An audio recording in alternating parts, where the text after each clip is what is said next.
Hello everyone, and welcome back to Homestuck. I almost forgot to record this today. I thought I already did it, and then I was like, wait a second. No, I didn't. I just thought about doing it. But anyway, here we are. Kanaya has just returned to her room. There was a couple things, but honestly, I don't remember them now. It was something about something being an anagram for bloodsucker, and I don't remember anything else, so I'm sure I'll maybe remember halfway through when we see somebody and I go, oh yeah. Anyway, I think it was Carcat. Like, his blood is red, but it's also like more red than Iradia's, so he's like the lowest on the totem pole, which I already kind of knew, but yeah. Okay. Return to room.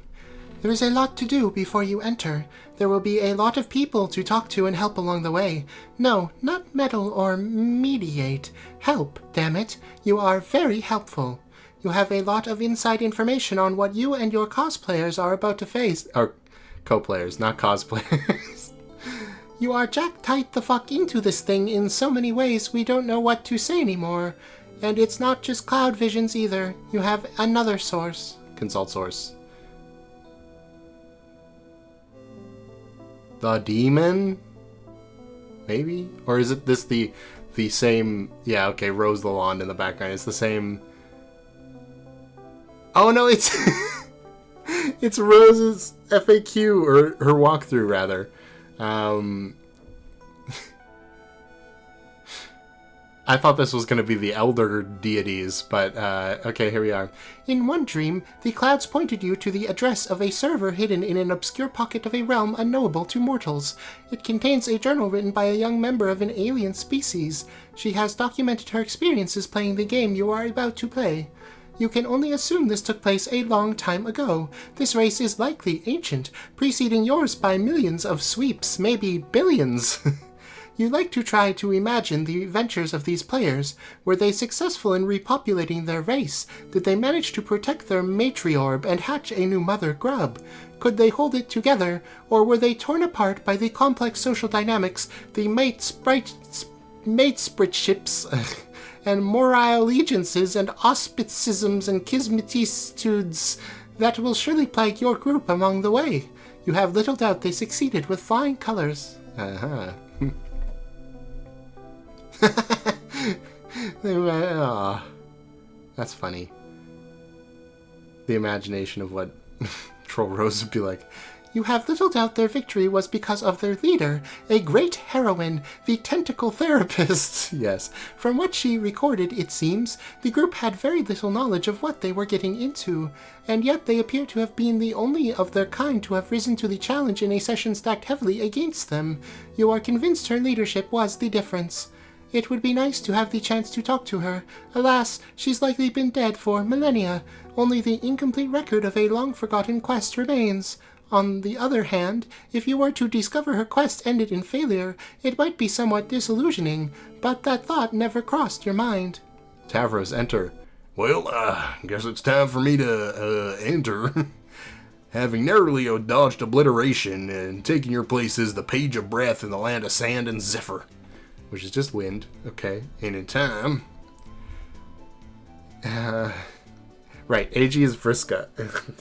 that still doesn't click with me. Tavros, go outside and look what I built for you. You're going to flip. Okay. Bunch of little demons out there.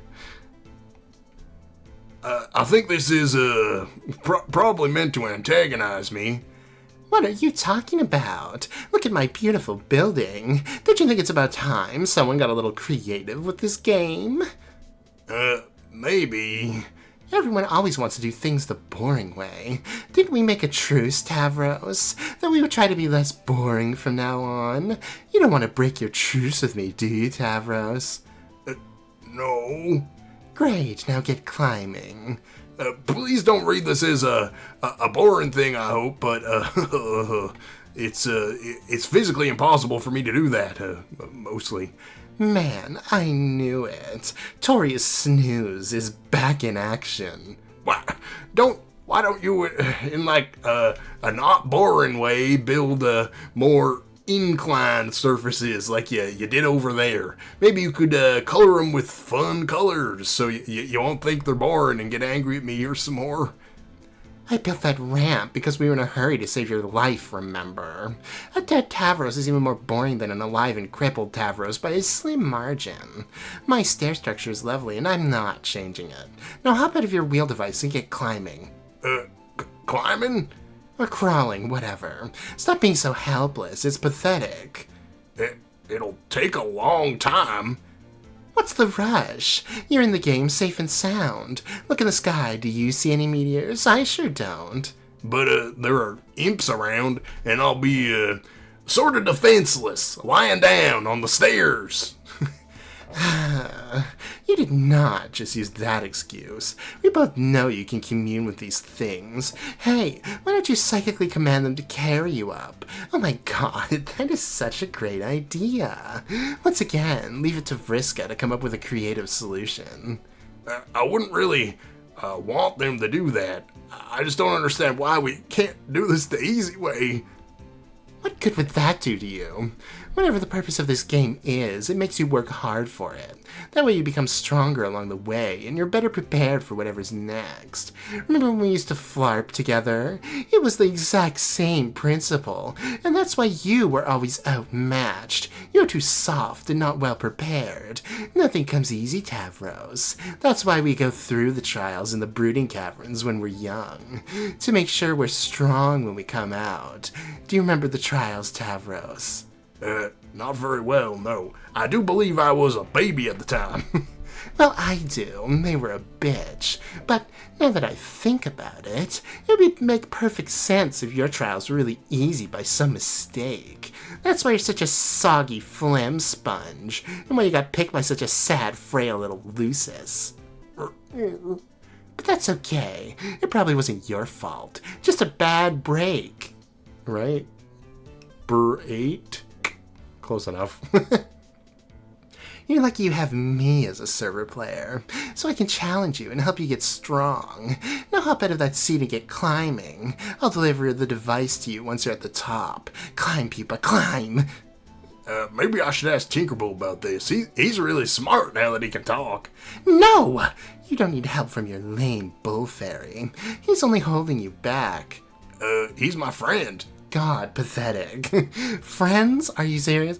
This is getting frustrating. Why'd I have to get stuck with this useless bastard? Just my luck. Do you have any idea how inconvenient this is? Do you have any sympathy for what I'm dealing with here? You're so inconsiderate. You just sit there looking smug. It's infuriating to look at you. You haven't even thanked me, or apologized for that matter. Thanks, Vriska, for saving my life. It sure was brave and heroic and pretty of you. Also, I'm sorry from the bottom of my nook. Seriously, how hard would that have been? Okay, thanks, I guess, but, sorry for what? For being a useless shit, you ass. You want me to apologize for being paralyzed? Also, didn't you do this to me? Yes, say you're sorry. I don't mean to be rude or boring, but that's ridiculous, given, the circumstances. Bullshit. It's something called basic decency and civility, you fudge-blooded bore. Not door. Why would it be door? Now get on your useless wobbly knees and apologize. No, I don't wanna. Oh. Good job, Tavros. Stand up for yourself. Apologize, Pupa. Apologize. Say you're sorry for being such a useless shit. Isn't that impossible? Didn't Rose try to lift John in a bathtub in the start? And it didn't work because you can't lift something that a player's on? I mean, I guess maybe you can jostle it. She's not exactly lifting it. I don't know. Summon Rufio.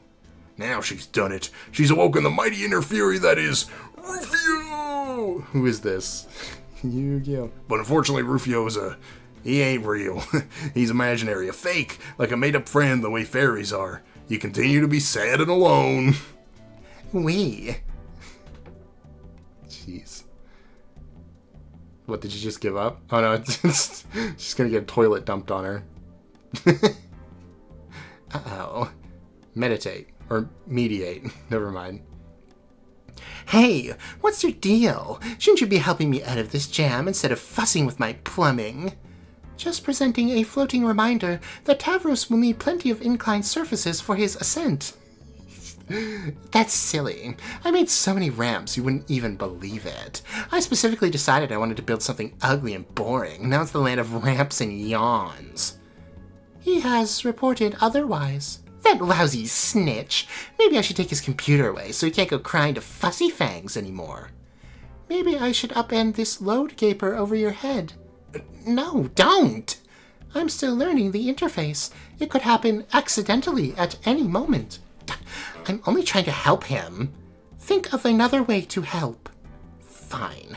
I'll do something nice. I have an idea. I'll be right back. And for the record, I was going to do this anyway. I was just trying to make him a better player first. Okay. In the meantime, how about I serve my client player the way I think is best, and you can do the same for yours? I thought I was. Okay, scurry downstairs. We are scurrying.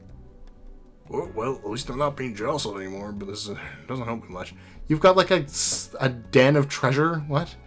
You make your way down to one of your innumerable loot strongholds, where you stash riches and gold and jewels and prizes plundered during your campaigns. Oh, I see. It's flarping gold. There they are, your rocket boots. You must confess you'll find favor with just about any kind of footwear, as long as it's bright red.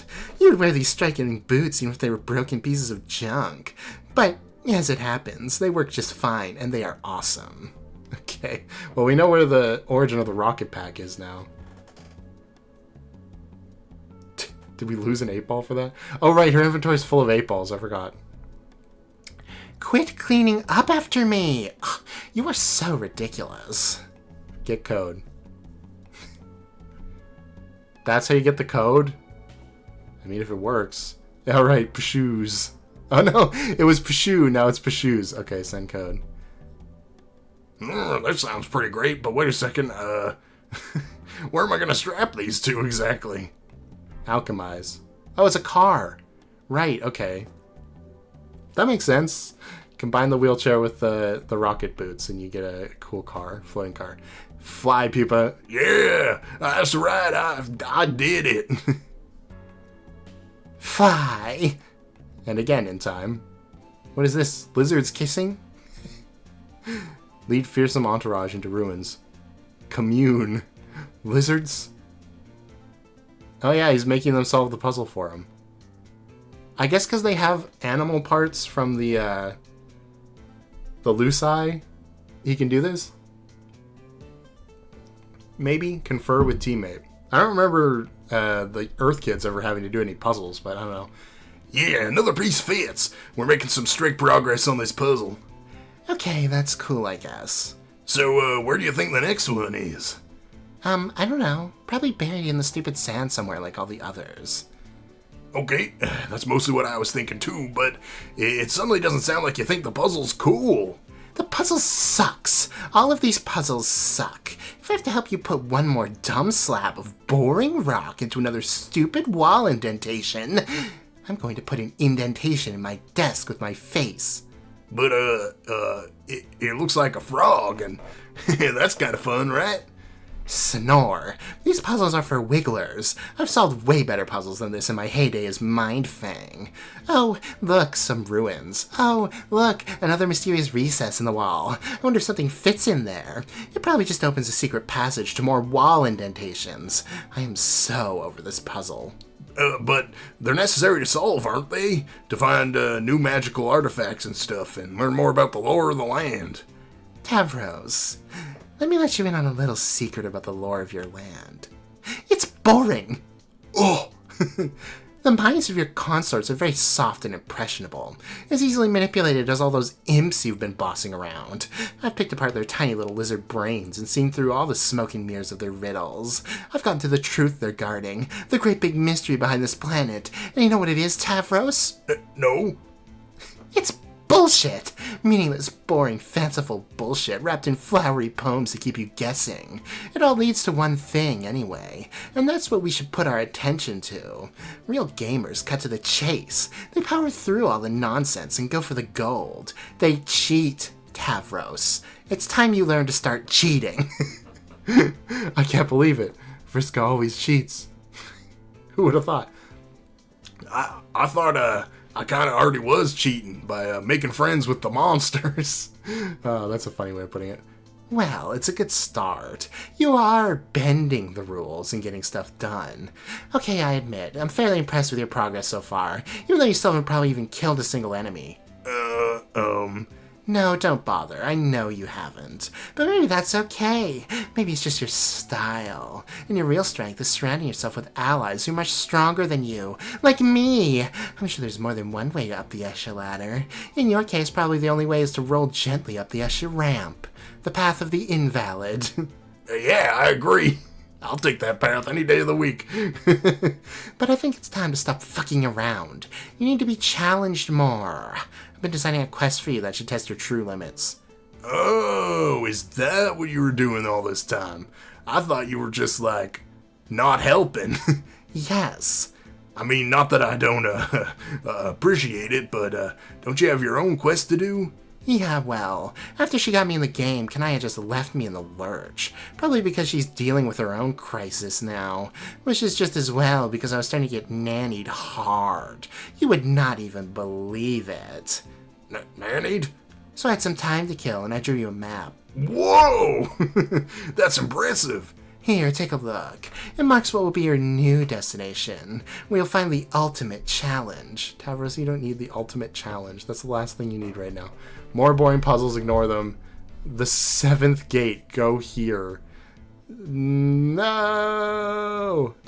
Where does it go? I've determined from your consource that there's a terrible monster deep underground.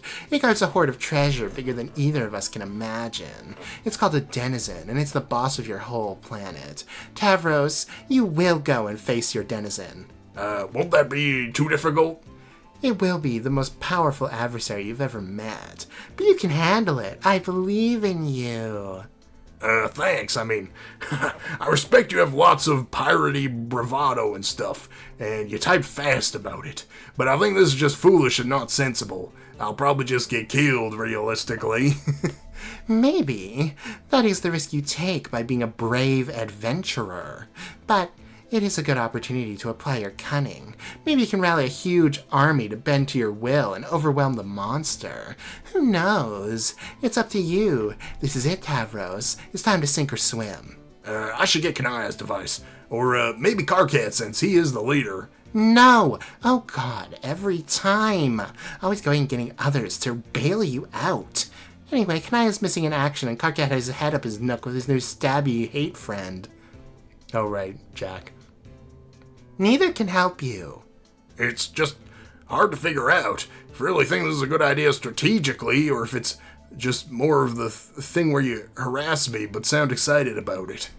Tavros, I know nobody believes me about this. Probably not even a gullible dope like you. But I actually care about your advancement as a player. Everything I've done is to make you stronger. Okay. Still don't know what to believe about that. Ugh, you are so useless. I'm done talking about this. Now shut up and point that cherry vehicle of yours towards the X on that map. Next up, Gate 7. Let's go. This isn't optional. You know very well I can make you go to that gate whether you want to or not. But I would rather not have it come to that. What will it be? Advance or advance? Alright, I'll go. Oh, one last thing. Equip your boy Skylark outfit. This'll be Pupa's last stand. I mean sit. Okay, we're going. This is surely a good idea. Oh wait, did it just send us to somebody else's house? You proceed through what seems to be your second gate into the land of maps and treasure. The thief of light lies in wait. Oh, well. Good job, Tavros. Oh, great. Well, wake up. Oh my, it appears Pupa himself has flown through your window while you were asleep. how exciting. Surely he's here to take you away on the adventure of a lifetime. He's more dreamy and heroic than you ever imagined. But what's this? It seems legendary boy Skylark has misplaced his shadow. He's looking everywhere for it, to no avail. He's having a devil of a time, what with being paralyzed from the waist down and all. He clearly needs your help. Are you just gonna throw him out the building? Pupa, you truly are a silly goose. Your shadow's been trapped underneath your useless torso this whole time. Honestly, where else would it be, you stupid sack of shit? Of course, the secret to reuniting with your shadow is to get up and walk around, and play and dance and frolic. Your shadow will surely join you in the gaiety. But it appears Pupa has lost use of his legs. Let me know frolicking on this young man's adventure. Unless... Special stardust? Everyone knows that just a pinch of special stardust along with a happy thought will allow any boy to get up and walk again. Everyone knows this because it's in the classic tale Pupa Pan. Young Pupa flies through the window of a fairy girl's respite block, falls on the floor, and has trouble getting up like an enormous pansy. The fairy girl then helps him walk again, and in return he teaches her to fly, even though she probably already knew how to fly because she's a fairy. They fly out her window together and have magical adventures for many sweeps thereafter. To be honest, you hardly knew a damn thing about Pupa Pan, but you don't care. Pupa remains as pathetic and useless as ever. The Stardust did nothing, probably because it's just glittery powder with no magical properties whatsoever, and is basically bullshit. Because, in case it wasn't clear, magic isn't real, and neither are miracles. Or, it could just be that Pupa's failed to make a happy thought. Your duty's clear, you'll have to make him have a happy thought. What are you gonna do? Okay. Heart or spade? Manipulate. Oh no. Why have you done this to yourself? Surely you don't enjoy this. Deal with your own crisis. That is a scary, like, as ghosts go, that is a scary face to see as a ghost. Phew, crisis resolved. It was no doubt harrowing and suspenseful, but in the meantime, you have left your client player in the lurch. Ideally, she has not gotten herself into too much trouble, and ideally the dramatic irony has not gotten so thick you could draw a dotted line on it with a tube of lipstick and cut it in half with a chainsaw. Okay. Yeah, me too. What's happening? So that's why you had to make that dress for her, and you just went along with it like a sucker. Arg, you are such an idiot. Okay. Oh. Mother Sprite. There, sweetheart. I don't know, it's supposed to sound like a bee. What does a bee sound like? Kanaya, it's hard. What? Oh, this is still the Mother Sprite. I don't know, I'm just gonna read it. Being a kid and growing up, it's hard and nobody understands. Try to understand. Oh, here we go. Here we go. Okay. The problem is that when the subject of troll romance is broached, our sparing human intellects instantly assume that the most ingratiating posture of surrender imaginable, but we will do our best to understand regardless. Humans have only one form of romance, and though we consider it a complicated subject spanning a wide range of emotions, social conventions, and implications for reproduction, it is ultimately a superficial slice of what trolls consider the full body of romantic experience. Our concept of romance, in spite of its capacity to fill our art and literature and rule our individual destinies like little else, is still just that, a single linear concept, a concept usually denoted by a single symbol, heart. Troll romance is more complicated than that. Troll romance needs 4 symbols. Okay, if this is black romance, it's got 2 black symbols, then why does red romance have 1 red and 1 white symbol? Conciliatory. Concupiscence. Okay. Their understanding of romance is divided into halves, and halved again, producing 4 quadrants. The flushed quadrant, which is probably the heart. The caligonous quadrant, which I'm guessing is the diamond? The pale quadrant, which I thought would be the club, but maybe that's the diamond. So it's heart, spade, diamond, and the ashen quadrant. Yeah, okay, so that's club. Each quadrant is grouped by the half they share, whether horizontally or vertically, depending on the overlapping properties one examines. The sharpest dichotomy, from an emotional perspective, is drawn between red romance and black romance. Red romance, comprised of the flushed and pale quadrants, is a form of romance rooted in strongly positive emotions. Black romance, with its caligulous and ashen quadrants, is rooted in the strongly negative. Okay. On the one hand, the vertical bifurcation has to do with the purpose of the relationship, regardless of the emotions behind it. Those quadrants are the concupiscent, the flushed and caligulous, have to do with facilitating the elaborate reproductive cycle of trolls. Those which are conciliatory, the pale and ashen, would be more closely linked to platonic relationships by human standards. So it's like passionate love, like dark, messed up, abusive relationship is like the spade, I think. The diamond is like, it's like those relationships where two people get together because it's nice and it serves a purpose, but they don't really, like, you know, have any physical attraction to each other, or like even like any real romantic connection to each other, for what I would say. But obviously they're all called romance, so it's a bit hard to define it that way. But you know what I mean? Like, it's I guess you call it like marriage for circumstance or something like that. Like, you know, like a political marriage type thing, where the two people don't really have anything against each other, but it's not like they're like in love. And then the ashen one is like probably, I would say, the worst, because it's two people who hate each other who are together because it serves a purpose. Right? It's not like two people who hate each other but are together because they love to hate each other, which is the spade. It's two people that hate each other but are like putting up with each other because it serves some sort of purpose. So if I had to, I think honestly, if I had to guess where the stuff we've seen so far would be, it's probably, well, that's the thing. Does it have to be reciprocal? Let me keep reading. Let me keep reading before I try to guess at anything here. There are many parallels between human relationships and the various facets of troll romance.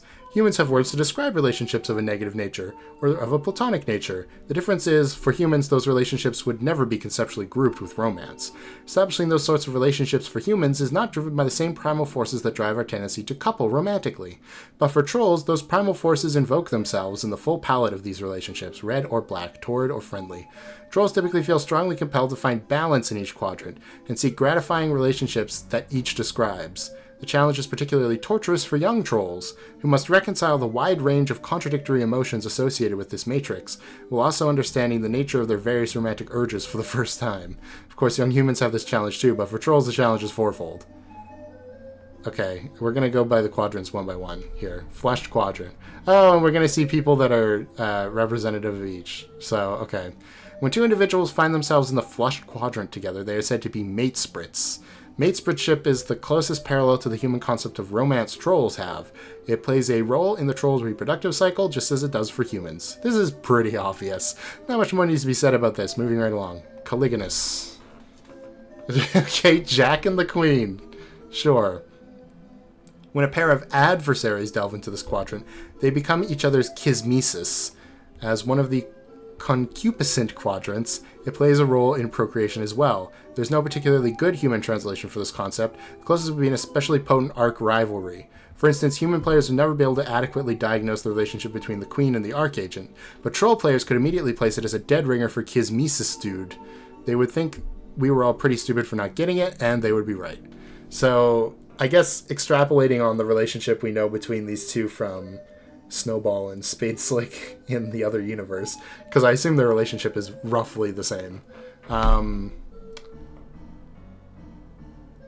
Yeah, I think I get it. Okay. Trolls have a complicated reproductive cycle. It's probably best not to examine it in much detail. Yeah, okay. They need to seek out concupiscent partners. The need to seek out concupiscent partners comes with more urgency than typical reproductive instincts. When the Imperial drone comes knocking, you had better be able to supply genetic material to each of his filial pails. If you have nothing to offer, he will kill you without hesitation. The genetic material, without going into much detail, is a combinative genetic mix from the matesprit and kismesis pairs, respectively. The pails are all offered to the mother grub, who can only receive such pre-combined material. She then combines all of it into one incestuous slurry and begins her brooding. This doesn't mean the initial combination was for naught, however. In the slurry, more dominant genes rise to the fore, while the more recessive find less representation in the brood. Especially strong matesprit and kismesis pairings yield more dominant genetic material. The more powerful the complement or potent the rivalry, the more dominant the genes. Troll reproduction sure is weird. We all take a moment to lament how pedestrian the human reproductive system is, and further lament that the phrase incestuous slurry is not a feature of common parlance in human civilization. Well, you could apply it to, like, the Habsburgs. Ashen quadrant. Okay. Wait, this is like a three-pronged affair? Okay. This quadrant involves a particular type of three-way relationship of a black romantic nature. Falling on the conciliatory side, it has no bearing on the reproductive cycle, except for indirect ramifications. When two trolls are locked in a feud or some otherwise contentious relationship, one can intervene and become their auspitus. Okay, so their mediator. The auspitus mediates between the two, playing the role of a peacekeeper, preventing the feud from boiling over into a fully colligonous rivalry. Since lesser feuds are quite common among trolls, there is a significant need for auspitizing parties. Without them, too many ashen feuds would become colligonous and begin to conflict with other exclusive kismesis relationships, leading to a great deal of social complexity and sore feelings, even more so than black romance usually involves. Without auspicitism, the result would be widespread black infidelity. Okay. The relationship each quadrant describes tend to be malleable, if not volatile, especially on the concupiscent half, where more torrid emotions reside. It doesn't take much to flip a switch and transmute black rom feelings to red rom. Black rom and red rom, great. In many cases, one party will have red feelings while the other has black, but it will often be the case that one party's feelings will swap to match the other's, since there is no quadrant which naturally accommodates such a disparity. But thereafter, it's not uncommon for the two to toggle between red and black in unison now and again. These scenarios naturally result in both red and black infidelities. This sort of relationship volatility is why conciliatory relationships are an important part of troll romance. Okay. Sure. So Aqueous is red. That makes sense. And Aradia is black, which also makes sense.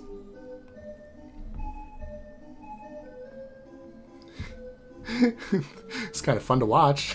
Okay. And an auspitus can stabilize particularly turbulent relationships.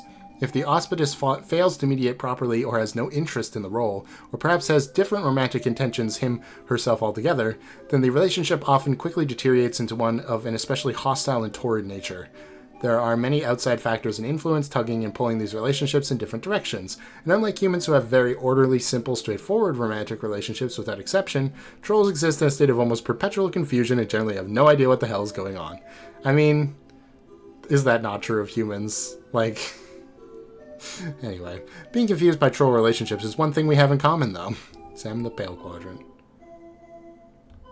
This quadrant presides over Mora allegiance. Okay, we're here, finally. I get to learn what this word means. The other conciliatory relationship. A reasonable human translation would be the concept of a soulmate, but in a more platonic sense, and with more specific social purpose. Okay. Trolls are very angry and violent. Some of them are hot-tempered and dangerous than others, to the extent that if left to their own devices, they would present a serious threat to society, or even to themselves. Such trolls will have an instinctive pale attraction to a more even-tempered troll, and may become their morail. The morail is obliged to pacify the other, to function as their better half.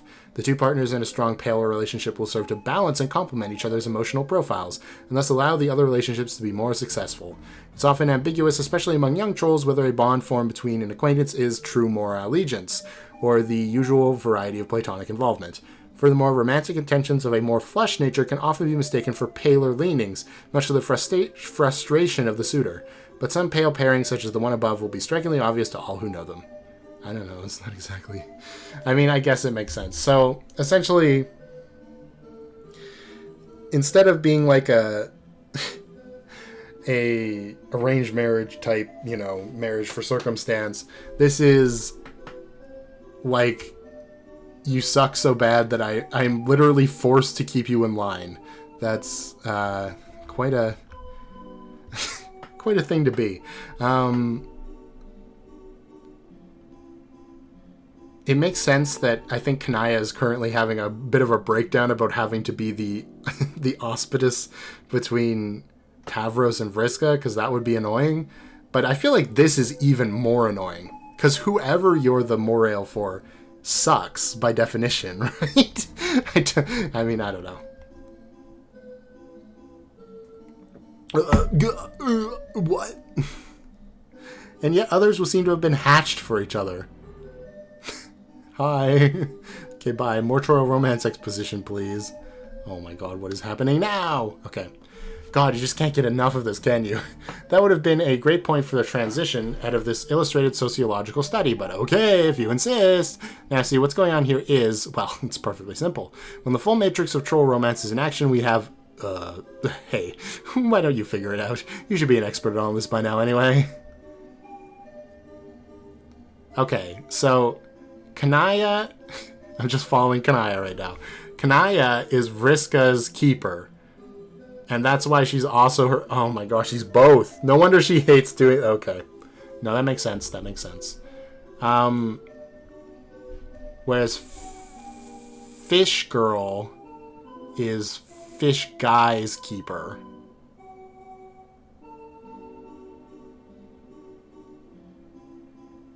I'm just trying to figure out what happens here. Okay, no. So... What? Okay, so Kanaya is the auspicious for not only Vriska and Tavros, but also Fish Guy and Vriska. Jesus Christ, this poor lady. Later, our troll hero would try to explain this to our human hero, attempting to convey all the nuance of troll romance to a nearly verbatim recitation of the preceding excerpts. He would try to describe how rich and textured the troll romantic comedies were compared to the one-dimensional schlock of our human cinematic counterparts. He would barely scratch the surface of troll Will Smith's virtuosity with a delicate lattice of troll romance, as he would assist the bumbling, fludge-blooded troll Kevin James through the interwoven minefield briar patch of red rum and black rum entanglements, all while sifting through his own prickly romantic situation and ultimately learning the true meaning of hate and pity. But would they succeed before the Imperial drone came knocking with his thirsty pails at the ready? Yes, they would. But John didn't understand any of this because he's a moron, and he wouldn't shut up about his awful bullshit Earth movies. He would just go on and on about that garbage. Okay. Okay.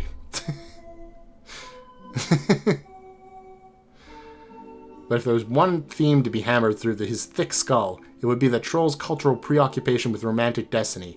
Yes, the romantic landscape is rife with false starts and miscues and infidelities red and black, but every troll believes strongly that each quadrant holds one and only one true pairing for them, and it is just a matter of time before the grid is filled with auspicious matchups through the mysterious channels of troll serendipity.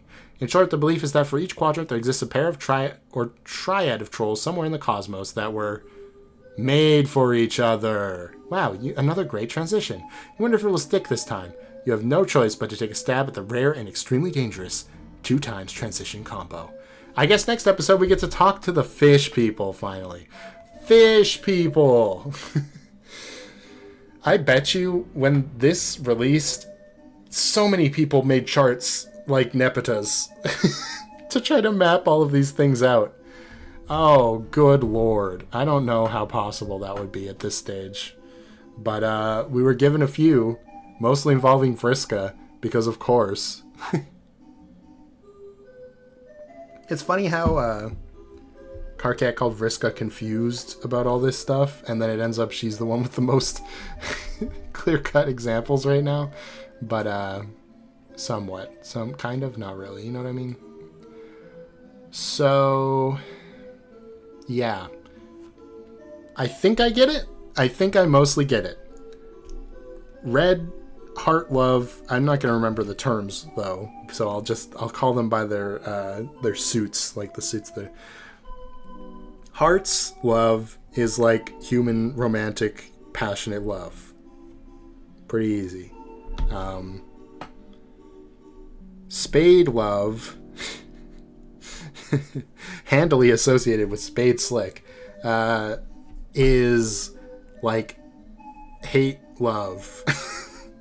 Like there's some element of attraction that's kind of indescribable, but you hate each other so much that you like want to be around each other and maybe do a little bit of some stuff just because it would be so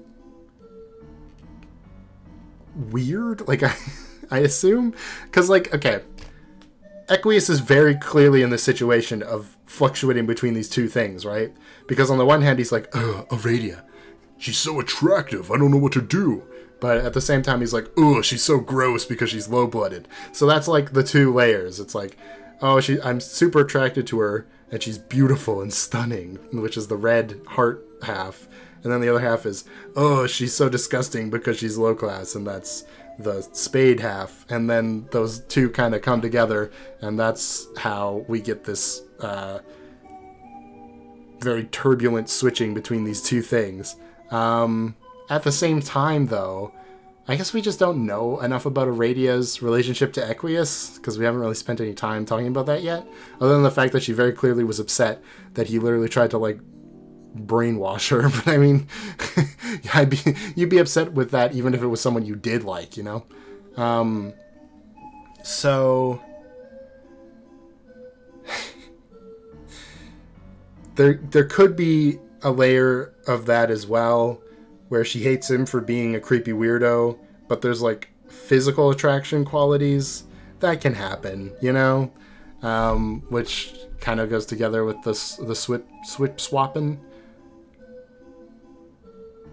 The diamond, the pale love or whatever, that is basically like like a mentor sort of relationship almost. Like that's how I would describe it, as in like one person takes the role of the mentor who's like trying to keep you in line, and the other one takes the place of the rebellious student who's like, I'm gonna learn evil dark magic before I should, you know.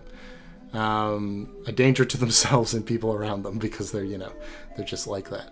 So I think that's vaguely what this relationship is. Genuinely, probably the most straightforward, I think, of the three new ones, other than like Heart. And so far we know that Fish Girl is Fish Guy's keeper and that Nepeta is Equius's keeper. I'd like to imagine that perhaps, maybe, Karkat might be Gamzee's keeper, because I think when he was introduced, he's like, you gotta stop eating that shit, dude. Blah, it's driving me crazy. Maybe.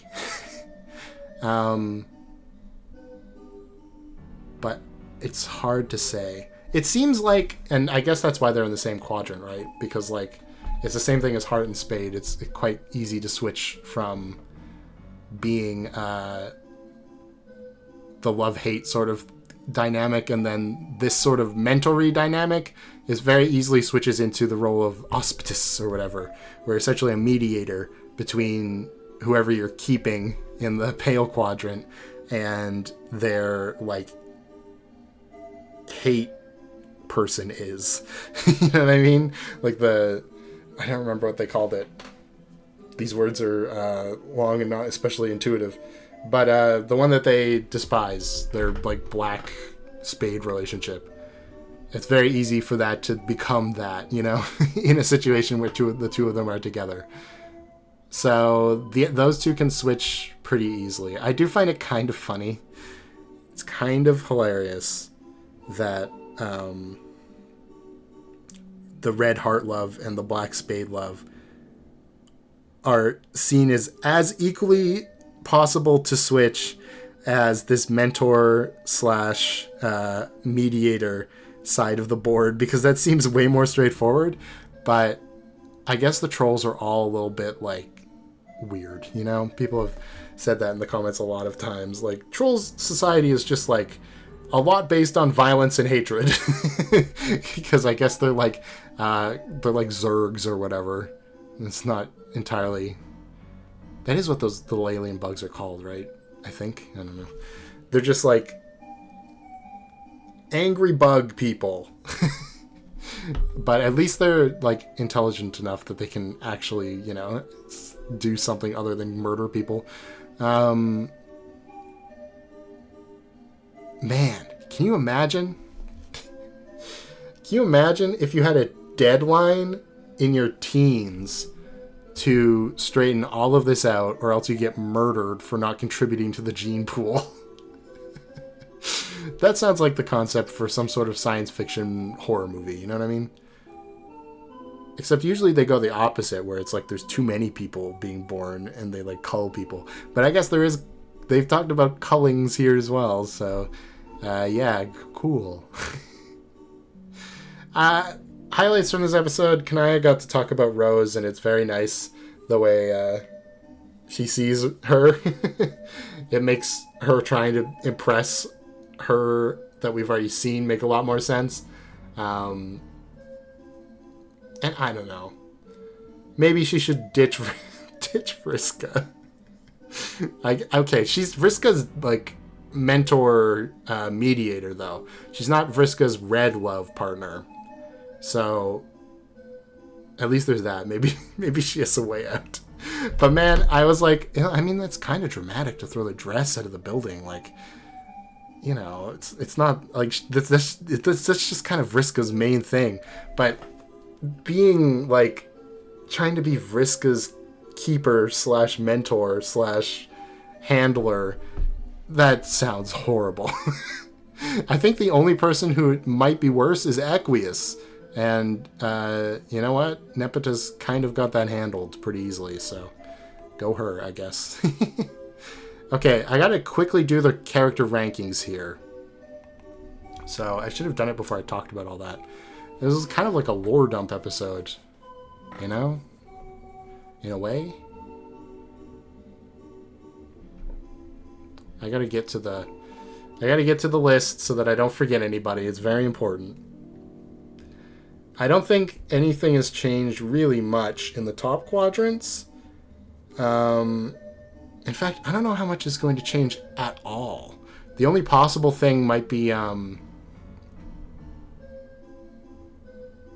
Kanaya moving up a little bit. So let's see. Whoops. Okay, now I can find it. Here we go. Again, thank you, Pizza Time Fanatic, for keeping track of this.